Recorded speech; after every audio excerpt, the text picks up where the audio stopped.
വ്യക്തമായിട്ടുള്ള രാഷ്ട്രീയ ഗൂഢലക്ഷ്യങ്ങളോടുകൂടിയാണ് എന്ന് പറയാൻ എനിക്ക് യാതൊരു മടിയുമില്ല.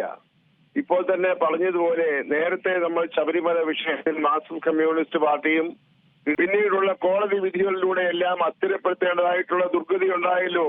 ഇവർക്കുണ്ടായിട്ടുള്ള തിരിച്ചടി അന്നത്തെ സംഭവങ്ങളിലൊക്കെ CPM ഉണ്ടായ തിരിച്ചടിയും എല്ലാവർക്കും അറിയാമല്ലോ. നിങ്ങളുടെ ഈ പറയുന്ന അവസരവാദപരമായ നിലപാട് പൊതുസമൂഹം തിരിച്ചറിയുന്നുണ്ട് എന്നുള്ളതാണ് പരമമായ യാഥാർത്ഥ്യം. അസംബ്ലിയിൽ അല്ലെങ്കിൽ സത്യപ്രതിജ്ഞ ചെയ്യുമ്പോൾ ഞങ്ങൾ ദൃഢപ്പെടുകയും ഈശ്വര വിശ്വാസികളല്ല എന്ന് ഒളിഞ്ഞും തെളിഞ്ഞും ഒക്കെ പറയുകയും ചെയ്യുന്ന ഈ മാർക്സിസ്റ്റ് കമ്മ്യൂണിസ്റ്റ് പാർട്ടിയുടെ കപടവേഷം ഇപ്പോൾ ഈ സമയത്ത് വെളിപ്പെട്ടു വരുന്നതിന്റെ ലക്ഷ്യങ്ങളെ സംബന്ധിച്ചൊന്നും ഇതിൽ ചർച്ച ചെയ്യേണ്ട കാര്യമില്ല.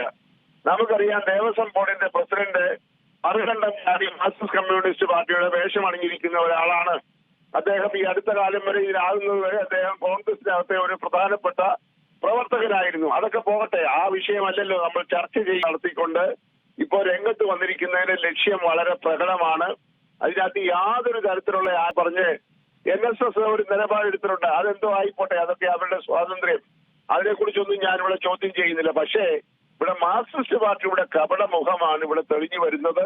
അവരുടെ മുഖം മൂടി ഇതിനകത്ത് അഴിഞ്ഞു വീഴും. ഇത് നന്നായി തിരിച്ചറിയുന്നവര് ഭൂരിപക്ഷ സമുദായങ്ങളിലുണ്ട്, ന്യൂനപക്ഷ സമുദായങ്ങളിലുണ്ട് എന്ന കാര്യം വേണ്ട തർക്കമില്ല. അതുപോലെ തന്നെ നേരത്തെ ഇപ്പൊ നീ സൂചിച്ചതുപോലെ സുപ്രീം കോടതിയിൽ അവർ കൊടുത്തിരിക്കുന്ന അഫിഡവിറ്റിൽ ചില ഭേദഗതികളൊക്കെ വരുത്തേണ്ടതായിട്ടുണ്ട് എന്നൊക്കെ 2 ദിവസം മുമ്പ് ദേവസ്വം ബോർഡിന്റെ പ്രസിഡന്റ് നടത്തിയ വാർത്താ സമ്മേളനത്തിൽ പറഞ്ഞല്ലോ.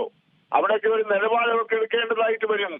ഇവരാകെ കൂടെ ഒരു വല്ലാത്ത ഏടാകൂടത്തിലാണ് ഇപ്പോൾ CPM ചെന്നുപെട്ടിരിക്കുന്നത്. അവർക്ക് ഭൂരിപക്ഷ വർഗീയത വേണം, 4 വോട്ട് കിട്ടാൻ വേണ്ടി എന്തും കാണിക്കും. ഞങ്ങൾ വേണമെന്നുണ്ടെങ്കിൽ രഹസ്യമായ അല്ലെങ്കിൽ മുണ്ടുകൊടുത്തില്ല.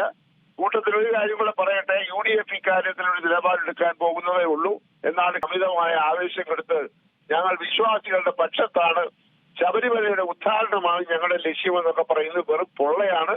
ആ മുഖം കൂടി താമസിയാതെ അഴിഞ്ഞു വീഴും.